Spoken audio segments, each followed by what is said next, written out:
Hello and welcome to Talk Wargaming. We're back with another unboxing, and this time we're going to be looking at the the board game or miniatures based board game of Shadows of Brimstone. Now this is actually funded from a Kickstarter last year, and this is just one of the two core games that you can get. This is the City of the Ancients, and I'm going to be unboxing this and showing you some of the miniatures as well, what you get in the box, and hopefully we'll do some gameplay reviews in later videos. So here we have the box. It's an Old West horror board game for 1 to 4 players and ages 12 and up. We have the Flying Frog Productions little logo down here, which is the company who made this. So let's try and flip this over without disgorging the contents everywhere. It's an extremely heavy box. Okay, so I managed to do it without destroying the camera too much. So here we have the contents of the box. As you can see, it's a miniatures based board game that comes with a tile system as well. I'm not going to read out the entire contents, but as you can probably see from how small the text is and how many bullet points there are there's a lot in here. So the basic premise for Shadows of Brimstone is it's like late 1800s Wild West United States, and there's these mine shafts around which obviously littered these areas, and inside there's these portals have started appearing, and these portals have started unleashing these beasts, and they're drawn to the dark stone that's found within these mines as well. So this is it's a mixture of Wild West, Cthulhu, H.P. Lovecraft, all those horror genres all mixed into one as well. And the amazing thing about this game as well, because it uses the portals, and these portals take you to different worlds, it doesn't just rely on the Wild West structure. You move into all these new worlds, alien spacecraft. There's loads of stuff there. There's loads of stuff to come out as well. But let's just focus on this box for the time being and not get too carried away with it. It's reiterated a few things that we've got on the back, and it also includes a CD soundtrack as well. So I'll take a look at that when I open the box. So let's actually open this up and have a look inside and see what the contents is about.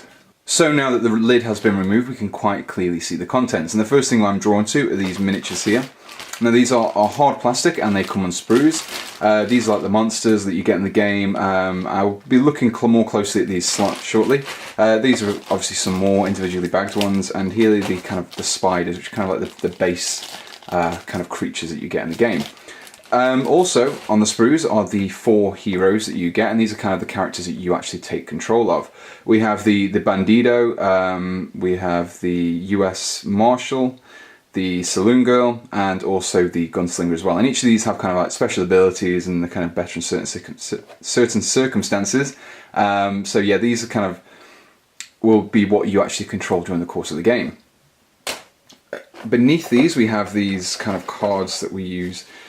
These give you the stats for the creatures that you get, and they're also double-sided as well, because you've got the standard version and also the brutal versions, which are a little bit more difficult to take on.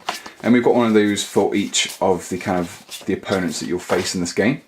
We also have some similar cards for the actual characters. So we've got the Gunslinger, the Bandito. Actually, these, should point out, these are actually double-sided as well. So you've got the male version on one side and the female version on the other.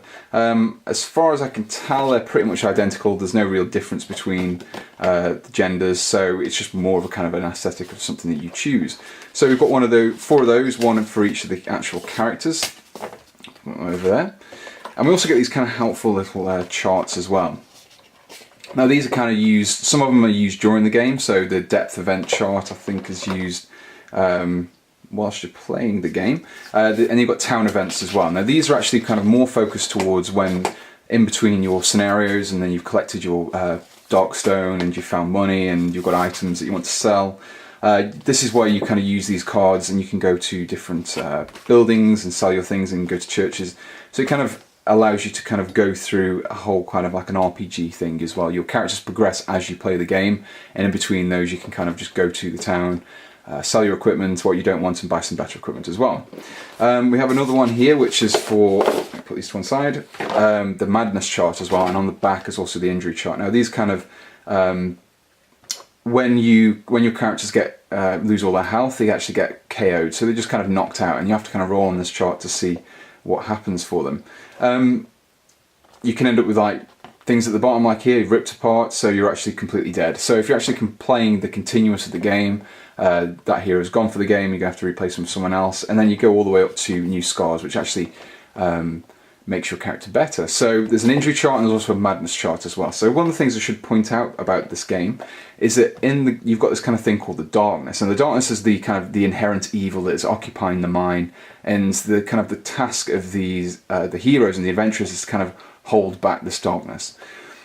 Unfortunately, one of the side effects of doing this is that they can actually kind of lose their sanity and go mad. So this is kind of another chart similar to how you get injured. You can also kind of take sanity points as well, and if you kind of become insane, you can enroll on this chart and then you can see what happens. Similar kind of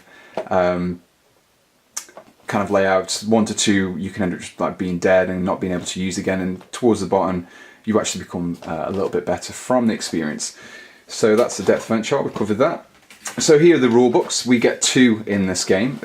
You've got the standard rule book, which kind of explain the core sets of the rules and all the basics that you need to do. It also kind of gives you the advanced rules and just how to play. So you probably want to keep this handy.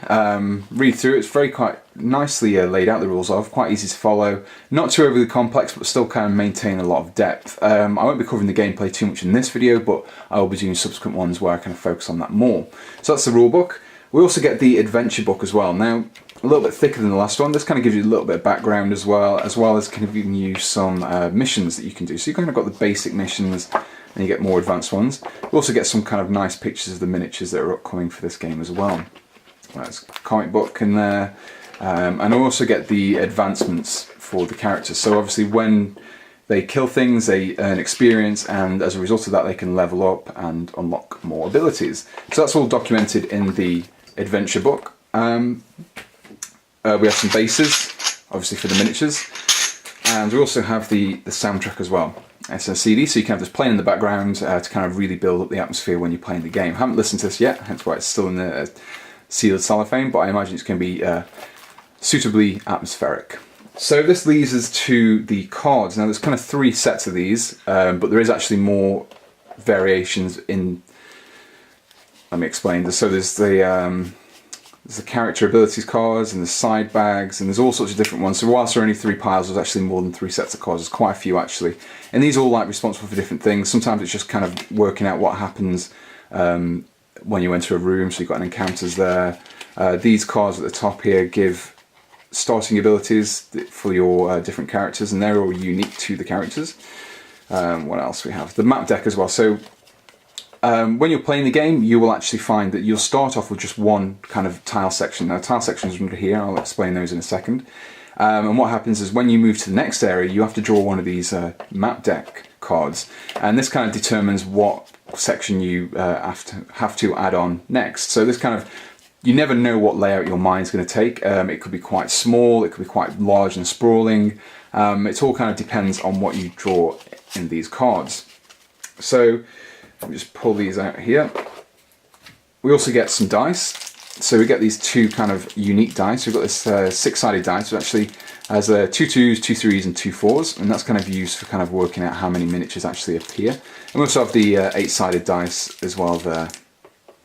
In addition to those, we have the standard 6-sided dice, 1 to 6, in 2 colours as well there. So they're always handy to have, but I'm sure most wargamers and board games will have a plentiful selection of dice available. Underneath here is the actual map tile section. So I'm going to lift this up and take it off, but I'm going to do it off camera in case I drop something and embarrass myself. So here we have a few of the tile sections available for the game. There's a whole host of these. There's quite a few kind of sets of them, so you've got plenty of choice and options, so you can get quite a large mind set up. Each of the sections have got this kind of jigsaw effect, so you can just pop them together and it just stops them from wiggling apart too much.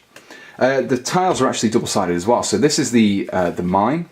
And then, as I mentioned earlier, this is kind of the City of Ancients. And the City of Ancients actually refers to what's on the other side of these tiles, double-sided, and it's kind of the snow-gripped city, alien city, which is accessed through the portals that I also mentioned earlier. So it's nice that you've kind of got these reverse tiles, so you can just be using the mine, and then when you hit a portal, you start laying down these sections then as well. Very nicely detailed in the artwork. It's kind of a nice contrast between the kind of the light, snowy areas and the dark kind of western mine. On these as well, including the sprues, let me just kind of grab a couple of them. We also get these tokens. So we have Dynamite, Whiskey, and these kind of character tokens as well. There's also bandages. There's a whole host of these tokens that you can use to kind of help you play the game, including numbers and all sorts of things like that. So what I'm actually going to do is I'm going to zoom in a little bit more and take a look at some of the miniatures that you get with this game. So now that I've zoomed in, we can get a better look at the assembled miniatures. Now this is the Bandito, and the only thing I had to do to assemble this guy was to glue his hat onto his head.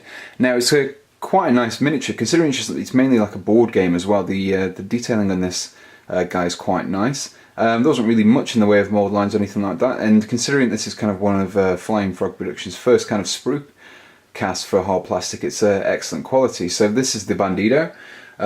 We've got the US Marshal here. A little bit more involved. He had to require the gluing of his rifle and his hand to his arm, and then also his hat as well. So that's the Marshal. Let's have a look at some of the enemies that you'll be facing. So here's kind of one of the the spider things that you're going to be facing in the game. These are kind of the low-level critters. This is like a single-piece miniature, just a matter of clipping off the sprue. It was quite. I really don't like mould lines, so I had to remove all the mould lines from these legs, and whilst they weren't too difficult to remove, there was quite a few of them that had to do so. But it's not too bad. The detailing's quite nice. You can see the kind of the grin that's underneath there. Very nasty. So one of the other enemies.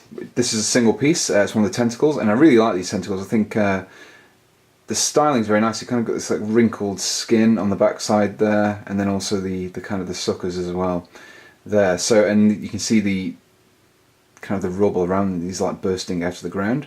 Very nice. You get like 6 variations of these as well. So they're a single piece, nicely detailed. And this leads us to one of the bigger miniatures from the City of Ancients. Now I think this is the Night Stalker, if I'm correct. Night Terror, sorry. Now this was a little bit more involved. This required gluing all the arms on separately, the head, the hands, the feet. And you can see a few. There are quite a few kind of joins as well in this miniature.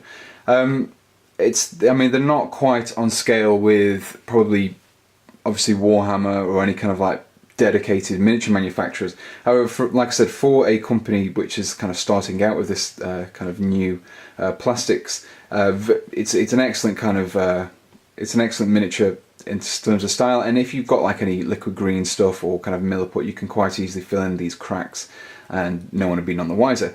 But other than that, it's a very nice looking miniature. It's kind of like an evil Cheshire cat grin there, and it's kind of a mixture of these kind of scales as well as the fur as well. So overall, nice miniatures. I would recommend that if you are looking to get this game, and you are kind of more of somebody who plays normal board games, then I would recommend getting yourself some kind of plastic glue, a hobby knife, some clippers, things like that, as you will need to assemble a lot of these miniatures in order to play the game. I mean, these guys need to be added to bases, and this guy needs to be completely assembled. So if you're more of a board game fan, then that is something to be aware of.